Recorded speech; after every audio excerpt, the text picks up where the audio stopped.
School would be a good topic because it's the cause of many problems like bullying, depressions, and depressions.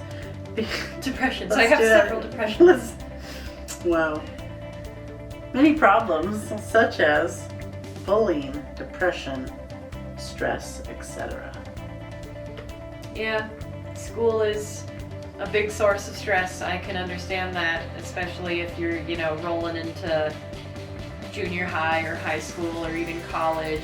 Classes start getting a lot more demanding. There's like a strict regimen you have to try and stick to. People can be jerks. Yeah. Bullies aren't fun. Just remember not to take anything personally. These people are probably just hurting inside. As we talked about earlier, wounds tend to show through things like bullying or hurting others to cope. So, just remember that these people are in a lower place than you are, and that's why they're picking on you. Yeah. So, just don't take it personally. Do your best to ignore them. If it gets bad, confront an adult. Tell someone that, hey, I'm being bullied, I need to handle this situation. Yeah, definitely. Especially if it's happening at school, you should be able to report bullying, and they should do something about it, because every single school should be aware that bullying is a thing. It should have zero tolerance given how long it's been an issue and how commonly it's known. Yeah. So don't be afraid to report the behavior. And, sometimes for me in school, I don't even know the names of the people, but I'll describe their appearances and the staff will be able to identify them because it's usually they've had previous problems with those students. So, even if you don't think you have enough information to report the person and have them do something about it, just try. Yeah. Just try. It's always worth a shot, because sometimes if you can even give a brief description of the person doing it, sometimes they'll know because that person has caused previous problems. So, it's always worth a shot to get help. Yeah, definitely get help. Whether it's telling your parents, telling the school, telling a trusted adult. Getting that handled and having backup, especially adult backup, will help you. Especially if it's school related, like we talked about earlier. Mm-hmm. Sometimes on rare occasions, schools won't listen to you. So if you have to get parents involved, then they'll listen, because parents are like the magic trick there. Mm-hmm. They'll always listen when parents get involved, because then it's going to be their job illegal. Is at stake. Exactly, it's going to be a legal thing if it's not handled. Yeah. So, again, your safety is a law. You have to be safe, whether you're at school or at home. That is a law. I don't care what country you're in, it's a law. I almost guarantee it. So make sure you're safe. So you turn them in, you get other students on your side, your parents, do it. And depression and anxiety, obviously that comes from probably being bullied or an overwhelming amount of homework or time management. So refer to some of the other things we've already said, which is, make your charts, take time for you. Your anxiety won't be so high if you have everything organized and I don't have to stress out at 1 o'clock because I know by 3:30 I'll have everything done. Yeah. That will decrease hopefully your anxiety, which will decrease your depression. It's kind of like a snowball effect. And also, just as a student, remember that you're human. And even if you have a lot of homework, if you don't get that one assignment finished, it's not the end of the world. You'll have plenty of opportunities later down the course to improve your grade again. If you forget to turn in something, or if you lose an assignment and you're panicking because, oh my god, this is worth 50 points in the grade book, my grade's gonna drop, it'll be okay. You're human. It's okay to make mistakes. It's fine. You're not expected to be perfect in school at all. You're expected to give your best effort, but you're not expected to be perfect. So don't be in the mindset that you have to be like a machine that's cranking out homework and, getting every single thing done on time, all the time, 24/7. Because if you're in that mindset, you're going to exhaust yourself. Correct. So give yourself a little bit of wiggle room or some leeway to make mistakes, because that's the best way to grow.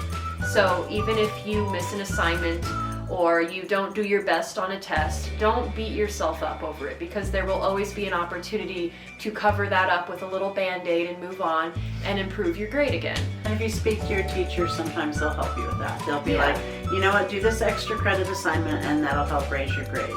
Now, if you're on the flip side where you know that you're just lazy and you never do your homework and you screw off, you need to reorganize your time and time management, and you need to tell yourself, I'm going to be adult someday.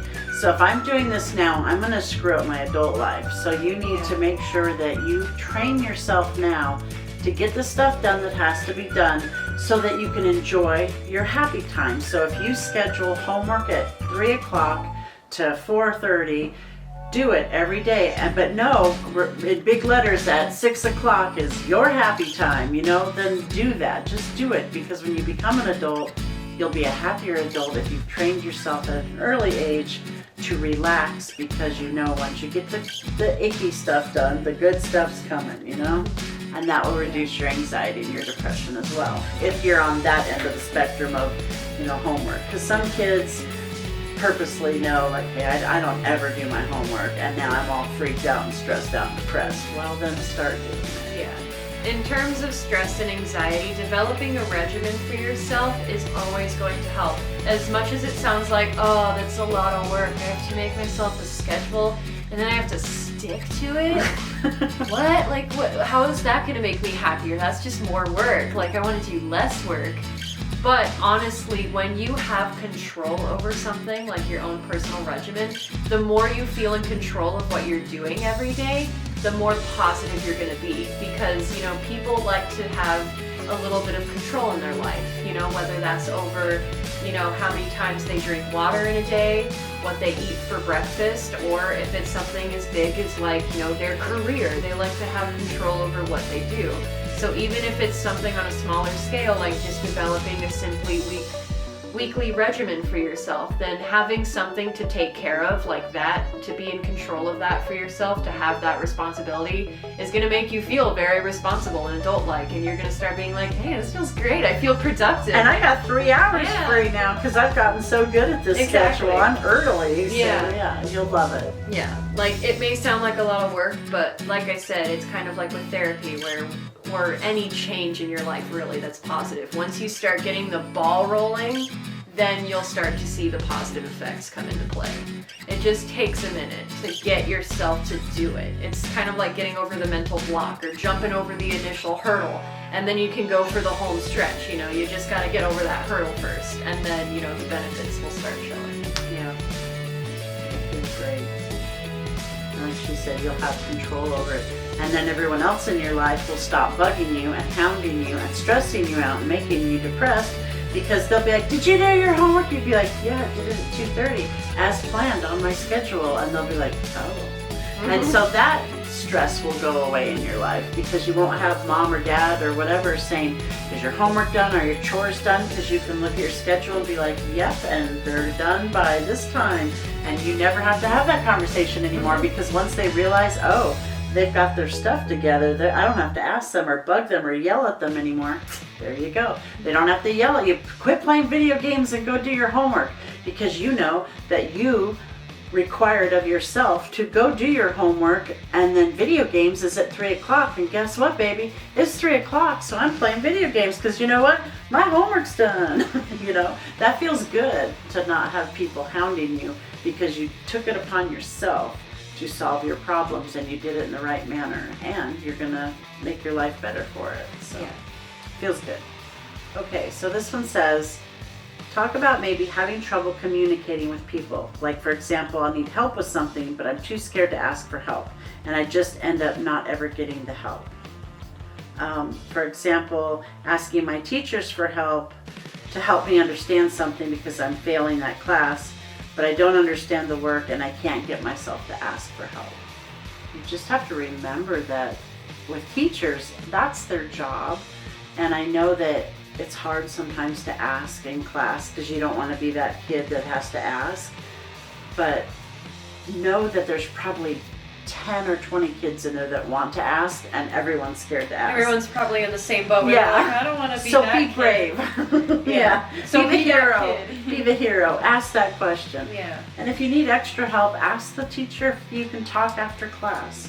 Sometimes they'll make time for you after class, before class, or sometimes they have tutoring for these things. So that's that one. And then as far as just people, if you need help with something, don't be afraid to ask. I mean, if they're your friends or they love you, they're never going to be offended by that. He's very, Is he very on camera? happy I guess right he now. is. He's showing up. This is Milo, the tutor. Toot toot. He farts a lot. Thanks. He's pointed at me too. I haven't heard one rip though. He doesn't fart a lot, but he farts a lot for a cat. Yeah, I didn't think cats really farted. I mean, I figured they probably did to some degree, but you never hear cats fart. You hear this one fart though. I mean, yeah, as blunt as it sounds, just don't be afraid to ask. I mean, I know it's intimidating sometimes because, again, like we talked about earlier with talking about feelings with other people, you don't want to be a burden, or you don't want to ask something of someone because you're afraid that it'll, make you look like a less intelligent person, which isn't true. No. Asking for help doesn't mean that you're not smart. Or strong. Exactly. You're just trying to grow and learn, which is very strong and very smart. Exactly. So. If anything, it's the complete opposite. So, don't be afraid to ask for help. Always evaluate the situation you're in and think, well, what would be worse? Worst case, I don't ask and, I never get the answers and I just, keep kind of going down this downhill road I'm going on. Or the other case is, I tough it out and I ask my friend to talk about something I'm going through. And ask the teacher. Yeah, exactly. And I go potentially back up the hill. Evaluate the pros and cons, and you'll see that the pros will most likely outweigh the cons when it comes to asking for help. In fact, almost 100% of the time they do. I mean, worst case scenario, you ask your friend, hey, I had a bad day, can we talk? And they're like, no. Well, then first of all, it's a mean friend. Yeah, they're not a friend. Second of all, I'm sure you could go to somebody else that you trust. Or again, if you just need to get the feelings out, then refer to our previous advice where even if worst case scenario you ask and nobody wants to talk or listen, which I highly doubt that would happen, but if it does, don't feel bad. Just, take the opportunity to express yourself in a different way, like writing something, like getting your feelings out on paper, drawing something, or any of the things we mentioned previously, because it kind of falls into the same category. And something that therapy taught us is with anxiety, if you have a thought okay, but if I do this, what if this happens? Then take that thought all the way to the end. Okay, what if that does happen? The worst thing you can think of, what if that happens? Go ahead and take that story in your mind all the way to the end and solve all the problems as you hit them in your story, in your mind, to the very end. And then at the very end, how bad is it really? And even if it was that bad, how would you deal with it? And once you know how you would deal with the worst possible scenario and you have that plan in your head, the anxiety tends to go down, because in reality, that will probably not happen. The worst case usually never happens. It's usually somewhere in between or very simple. So knowing how you would handle the very worst case relaxes your brain, your body, and your mind, so that when you do approach whatever the subject is, or you need to learn something, you already have it in your head. Well, if it gets worse, I already know how I'll handle it. Somehow that helps your brain. I swear to God, I use it all the time. With schoolwork, if you're having trouble understanding, if you're like me, I didn't realize I was dyslexic in school, so I would not ask for help sometimes, because I thought I was just the stupidest kid in the class. I'm like, how is everybody getting this? They teach something and everybody would be doing it. And I'm going, did I just hear the same words? Because I don't get it, but my brain processed things a little differently.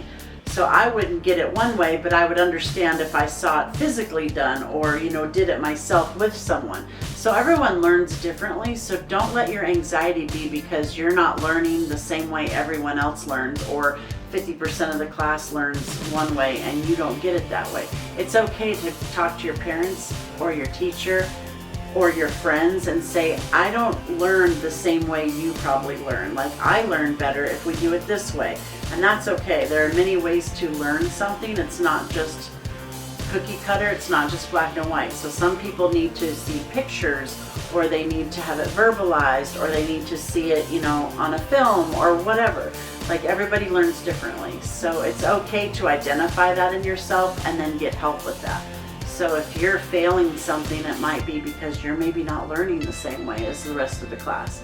And the teacher's job, again, is to help you identify that along with your parents if they need to help, and fix that. And they'll do that. They'll take an extra second and go, oh, and okay, by the way, also try doing it this way. And they'll change how they teach for you because that is their job. So, and that's okay to ask, and don't have anxiety because it happens to you, because it's normal, it's common, it happens all the time, especially with all the ADHD that's being, you know, recognized now, and other just either disorders or anxieties that people suffer and feel. People are learning now that sometimes you need to learn or teach differently, and it's okay to ask for that help, and don't be ashamed or embarrassed. It's very normal. Some people's brains are different than other people's brains. None of them is like normal. Everyone's just different. So you're not abnormal because you learn differently. You're just different than, you know, this group. There's like probably 5 different ways to learn something. So just identify what your way is and then get help. You know, teachers are taught, do this lesson, teach it this way.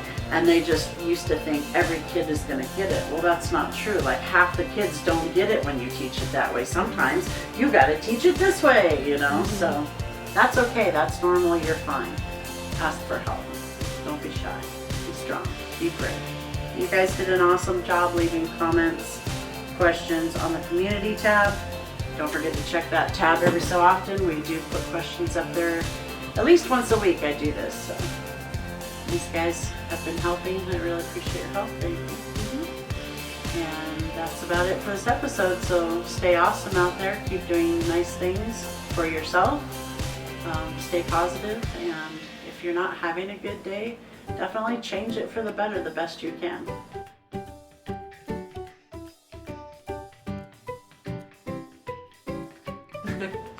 Love you guys. Goat Mom loves you. We're both like pageant wave. You wanna toot goodbye? No. He says goodbye in his own way. You wanna say goodbye? Goodbye.